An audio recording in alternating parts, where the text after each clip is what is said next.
अनेक रत्नों से आभूषित मंडप युक्त विशाल महल अलकापुरी की शोभा बढ़ाते थे।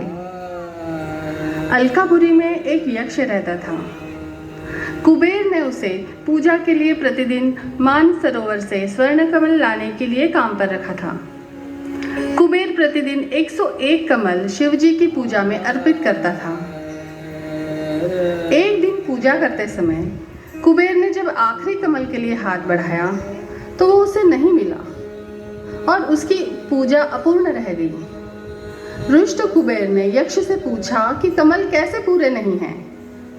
यक्ष ने जवाब दिया कि सुंदर कमल लाते वक्त उसे अपनी पत्नी की याद आई और उसमें से एक कमल का फूल उसने अपनी पत्नी के जूड़े में लगा दिया।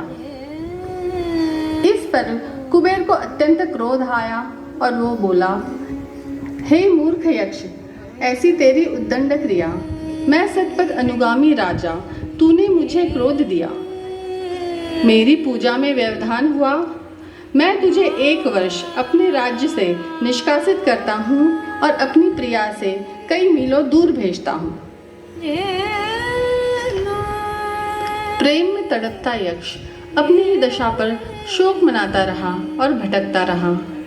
कई दिनों के बाद यक्ष को समय व्यतीत करने का एक साधन नजर आया। उसने समीप के मंदिर में जब भगवान की मूर्ति देखी तो उसके मन में विचार आया कि वह भी अपनी पत्नी की मूर्ति बनाएगा।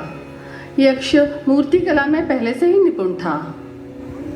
दैनिक कार्यों से समय निकालकर यक्ष पत्नी की मूर्ति बनाने में लग जाता और यह गुनगुनाता, कलम आज नग्न है, विचार ध्यान मग्न है, लिखूं तो आज क्या लिखूं, कर ही जो कृतघ्न है। समीप है द्वीप जो, सौंदर्य से है प्रदीप जो, लिखूं तो आज क्या लिखूं, है सोच बस समीप जो। हरे भरे घने घने, लहर लहर इधर उधर, लिखूं तो आज क्या लिखूं, है भाल तक बिखर बिखर। कोमल कमल समुख सरे, नर्म नर्म भरे भरे, लिखूं तो आज क्या लिखूं, है कर मेरे डरे डरे। गुलाब पंखुड़ी सिसम, अधर्म है विराम कम, लिखूं तो आज क्या लिखूं, प्रतीत है जैसे कोई भ्रम। करो कि क्यों नहीं करूं, ये दूरदर्शी छाप है, लिखूं तो आज क्या लिखूं, तलों में काफी ताप है। शिव की शेष आकृति, जीवक की सूचकृति, लिखूं तो आज क्या लिखूं, अंकुश मना है ये मति। नख शीख देख धन्य हूँ सव्य ना ही वन्य हूँ, लिखूं तो आज क्या लिखूं, समीक्षा से नगण्य हूँ। कलम आज नग्न है, विचार ध्यान मग्न है, लिखूं तो आज क्या लिखूं। इस प्रकार यक्ष की पत्नी की मूर्ति तैयार हो चुकी थी और अब तक आषाढ़ माह आ चुका था।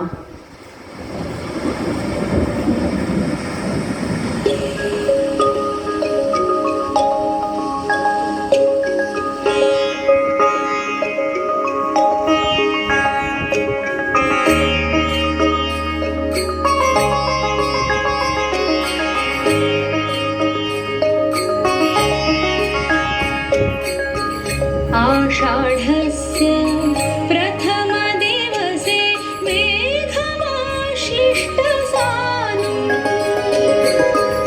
वप्रक्रीडा परिणतगज प्रेक्षणीयं ददर्श।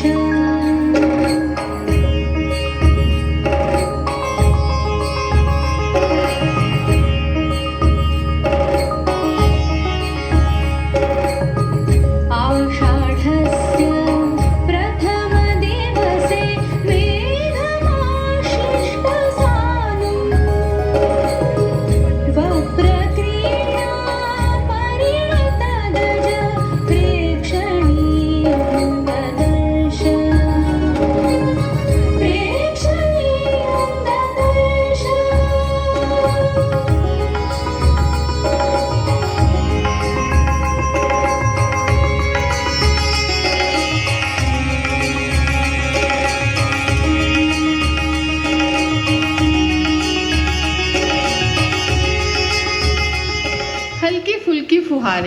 यक्ष की पत्नी की मूर्ति पर भी पड़ने लगी थी। यक्ष की पत्नी की मूर्ति क्षीण होने लगी थी। यक्ष को महसूस हो रहा था जैसे उसकी पत्नी की काया सचमुच में क्षीण हो रही है। दूसरी ओर यक्ष की पत्नी विरह में व्याकुल हो रही थी। वह पलके बिछाए अपने पति का इंतजार कर रही थी। उसकी सखियां उसके इस दुख को बांटने के लिए हमेशा उसके पास उपलब्ध होती थी।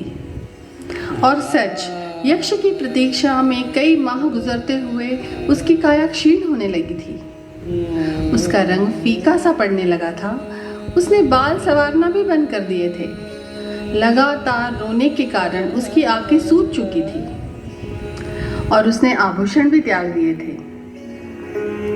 एक दिन जब यक्षिणी की सखी उसके घर पे पहुंची तो वह इतनी खोई हुई थी कि उसे आभास भी नहीं हुआ कि कोई आया है। आंखों को बंद किए यक्ष की पत्नी शोक व्यक्त कर रही थी। जब उसकी सखी ने उसके अपने पास बिठाया तो यक्ष की पत्नी ने उससे कहा, एरी सखी, अब इस शशि की और खड़बड़ ना सहूंगी। एरी सखी, अब प्राण तज दूं, बिन दरस पल भर जो काटे। एरी सखी, उनके बगल से 4 पग भी साथ चल दूं, उन पगों की श्रृंखला में मेरा चारों धाम होगा। एरी सखी, अब बाजुओं में ही शयन संभव होगा। एक घड़ी अब जागती तो लागे 100 कल्प जागे।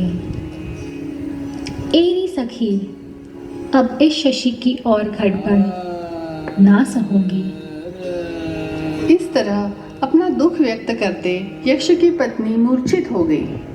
उसकी सखी की भी आंखें उसे देखकर नम हो गई। वह यक्ष की पत्नी को सुलाकर वहां से चली गई। जब उसकी मूर्छा टूटी तो वह बाहर की ओर गई। उसे लगा कि उसके पति आने वाले हैं। फिर उसे ज्ञात हुआ कि अभी यक्ष को लौटने में काफी समय शेष है। एकांत में होने पर यक्ष की पत्नी अपने पिंजरे में बंद एक मैना से बात किया करती थी और मैना ही उसकी साथी बनी हुई थी। इधर यक्ष मेघ को दूध बनाने के लिए प्रसन्न करने में लगा था।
नामक बादलों के कुल में तुम्हारा जन्म हुआ है।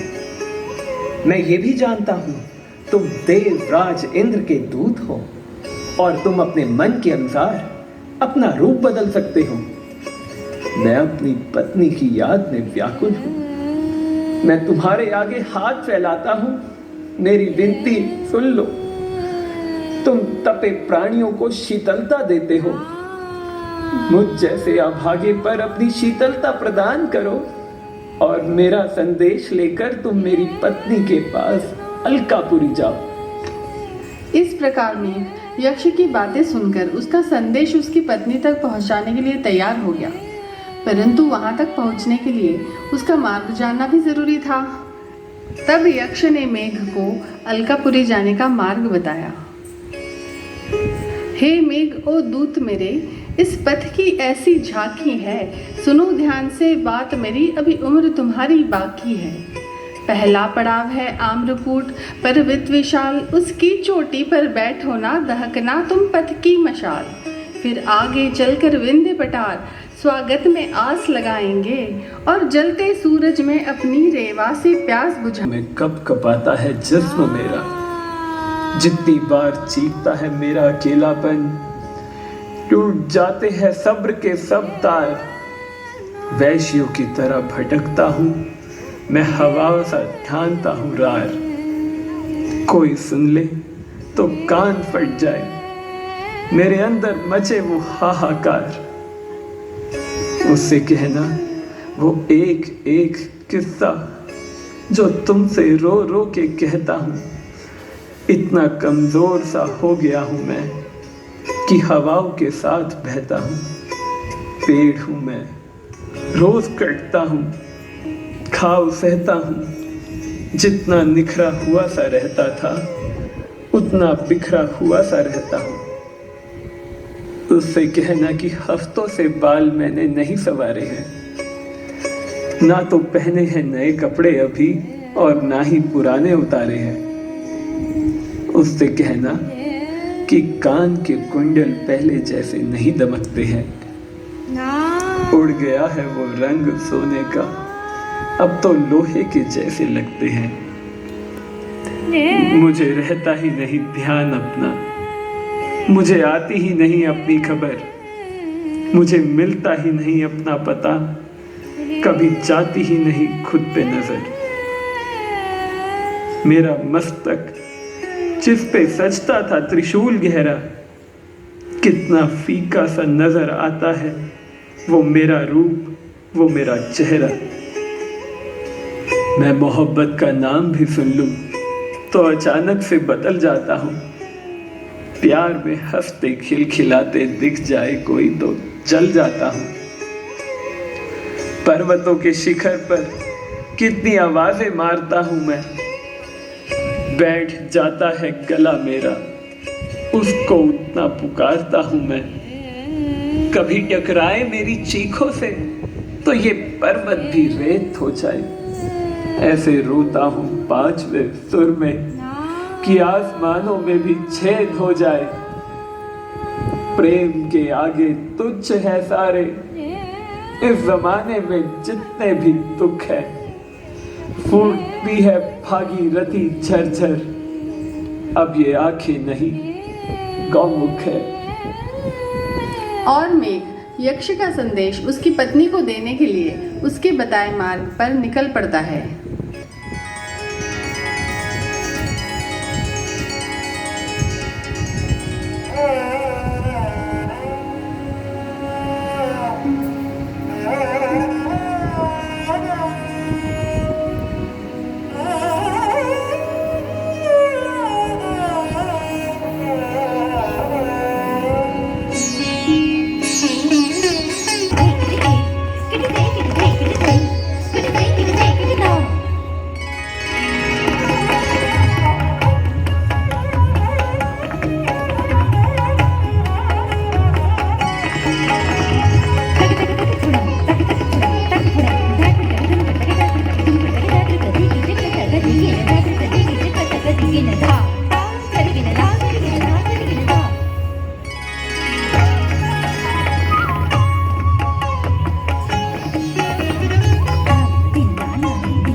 मेघदूत एक अलग दुनिया में ले जाने के लिए मंच पे उपस्थित सभी कलाकारों